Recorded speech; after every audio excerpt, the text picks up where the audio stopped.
Marina Viktorovna had a normal day. She got up early in the morning, looked out the window. It was already blooming there. She put the kettle on the stove and thought about how she would spend the day. Today she felt good and thought of taking a walk in the park. Her thoughts were interrupted by a phone call. Marina Viktorovna was very surprised to see the inscription grandson on the phone. He and his sister rarely called her, and even more so in the morning. Maybe what happened? The woman thought and hurried to answer the call. Grandma.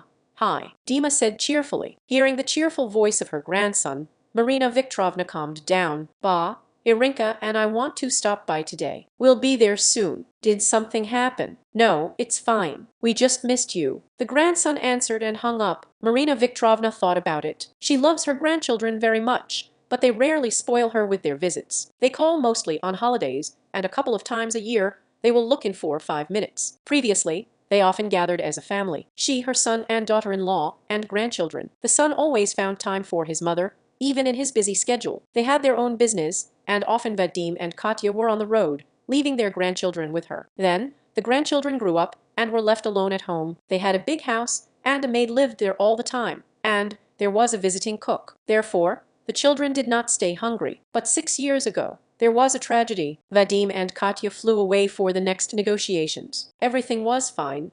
They called Marina Viktorovna and said that they would return in a couple of days and bring gifts. They never forgot to bring some little thing for her, but they didn't arrive. On the way to the airport, a car with a drunk driver flew at them. No one survived. The grandchildren were already big and stayed at home. Moreover, Dima was already working as a deputy in his father's firm and was going to get married soon. The brother and sister took the business into their own hands, and therefore there was always no time. Even on the 40th anniversary of their parents, they did not come, citing employment. And since then, they have visited her only a few times. Marina Viktorovna was brought out of her thoughts by the whistle of the kettle. She remembered to turn it off and poured herself a cup of tea. The walk will have to be cancelled, but for this she is ready to sit at home all day and wait, because Demina soon could mean in half an hour, and in 5 hours, and perhaps in a week. Marina Viktorovna sighed heavily and looked out the window. There she saw Tamara, Tamachka.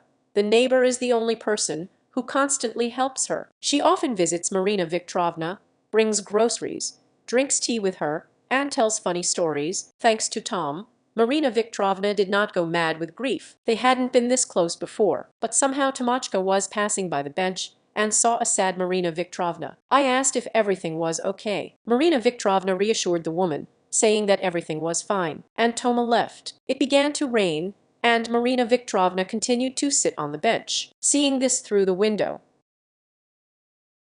Tom went down and took the woman to her. Tamara poured hot tea, pushed fresh pies, and just talked about abstract topics, without asking why Marina Viktorovna did not come home. Tamara heard from neighbors about the woman's grief, and did not climb into her soul. And so their friendship began. And now Tamaroshka was in a hurry to go to the market, and would definitely buy something for Marina Viktorovna. Then Marina Viktorovna saw a big black jeep drive up, and her grandchildren got out. They had nothing in their hands, and then the woman realized that she had nothing for tea, and the grandchildren never thought about bringing her at least a small hotel. But she didn't resent them. I knew that I was busy at work, and everyone had families. And Dima also has a little son, whom, alas, she has never seen before, even though it's already a year old. How many times I asked to bring it, but all in vain. When the grandchildren knocked on the door, Marina Viktorovna was already in the hallway, and put on her shoes to go to the store for cakes. Dima and Irina went into the apartment. Seeing that Grandma got dressed, she was going somewhere. Irina said cheerfully, "Grandma, we just got here, and you're already leaving. Come on, honey, come on in. I'm going to the store right now to get cakes. It's not empty to drink tea," and quickly left. The woman was in a hurry so that her grandchildren would not wait for her for a long time. There were no customers in the bakery, which pleased her very much. She bought cakes and walked back at the fastest pace. Getting up, she entered the apartment and quietly tried to catch her breath. "Oh, and I've arranged a run for myself," she thought. But then she heard voices. "And why did you decide to eavesdrop?"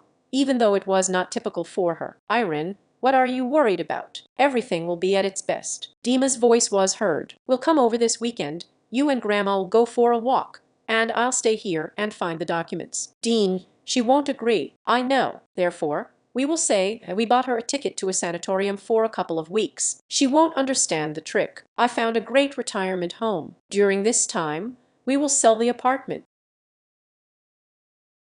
Then she will have no choice but to stay there. Dim, can we take a loan better? Irene, why does she need this apartment? She still has quite a bit left, and it will be hard for us to pull another loan in business. Marina Viktorovna stood in a daze. Of course, she knew that her grandchildren didn't really need her, but to rent it to a nursing home for the sake of a two-bedroom apartment that is not even in the city center, and it didn't fit in her head. She quietly opened the door, and after slamming it loudly, she said, "I'm here." The grandchildren cheerfully replied, "You're a meteor, Grandma." Then they drank tea with cakes, talked sweetly. After a half-hour feast, Dima and Irina got up and were about to leave. Already on the threshold, Dima said, "Grandma, we'll come back on Sunday. Irinka goes shopping with you, and I'll fix the faucet in the kitchen.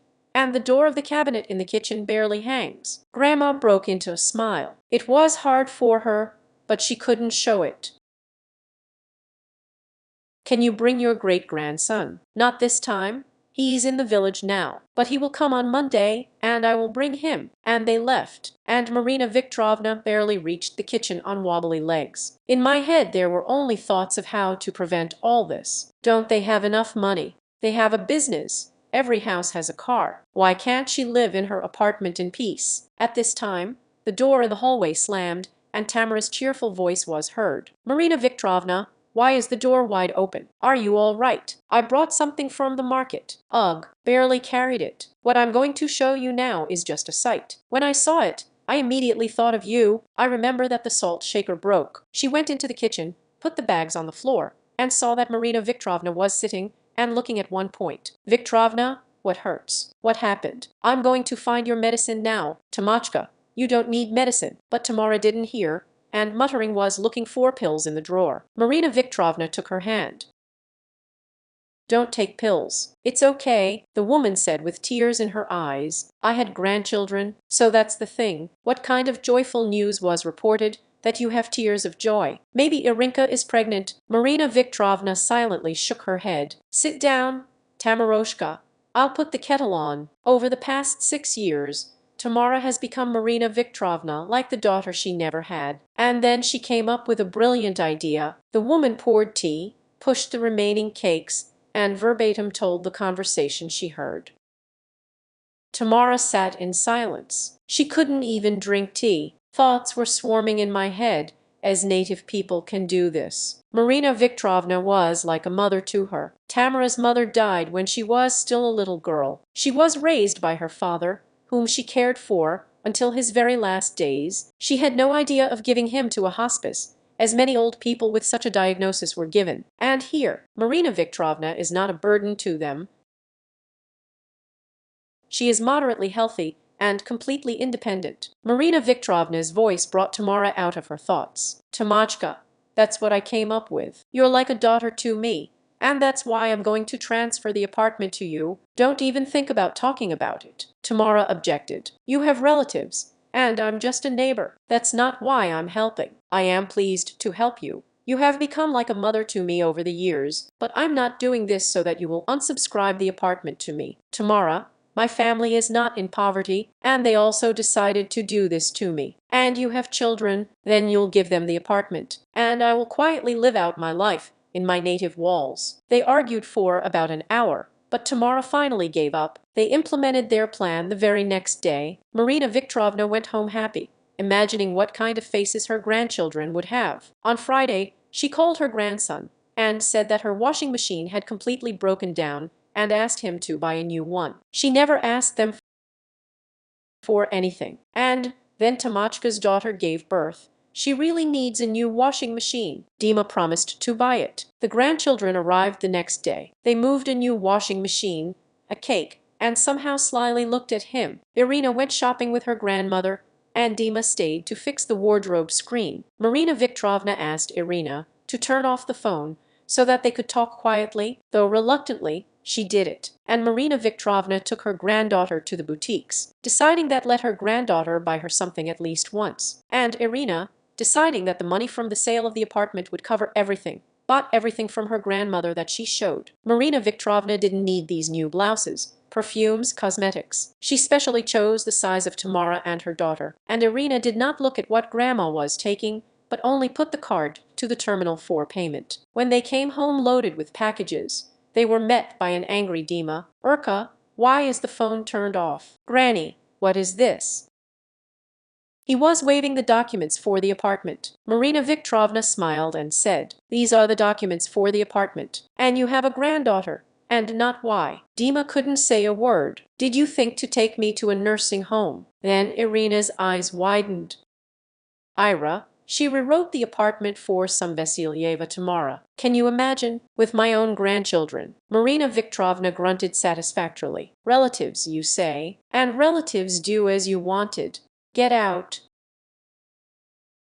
They left, slammed the door loudly. Tamara came out to the noise. "Are you all right, Marina Viktorovna?" "Tamachka, now yes. Just throw out this cake, please. I don't like him. Just so that no one finds him. You never know what's in it. She bought me a delicious one." Marina Viktorovna winked at Tommy and said, "Let's go drink tea and watch new things. And there is also a gift for your Olka." That's the story, friends. Do you think Marina Viktorovna did the right thing? Write your opinion in the comments.